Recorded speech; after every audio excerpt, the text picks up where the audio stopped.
Jina la Bwana libarikiwe. Na ndio maana nasemaga siku zote, moja ya eneo ambalo haliko salama kwenye maisha ya mtu, nisikilize, ni jambo ambalo linamrudishia Mungu utukufu. Mimi nitakwambia mambo mawili, mambo yanayomrudishia Mungu utukufu ya haraka kwenye jamii yetu ya kawaida. Jambo la kwanza ni kumwimbia Mungu. Jambo la pili ni maisha ya ndoa. Na ndio maana ndoa yoyote inayoelewana, hata kama wote ni wachawi, inalazimika ipigwe vita, kwa sababu inamkera shetani.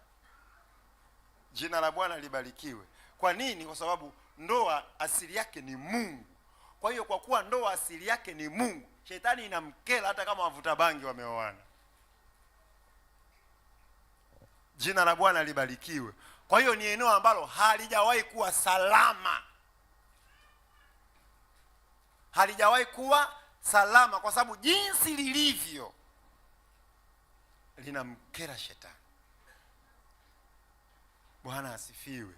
Na ndio maana nakuta mara nyingi mchungaji anapambana, tuombe ndoa, tufanye hivi, tuombe vijana waoane. Yaani tumekuwa na maombi ya muda mrefu, ninakuhakikishia hayataisha wala hayatapungua. Kwa nini? Kwa sababu ni eneo ambalo shetani akiwaona tu mmekaa mume na mke na mkwaza, mnaelewana, inamuuma. Unajua kwa nini? Kwa sababu kitendo tu cha wawili kukaa kwa amani, utukufu ni kwa Mungu.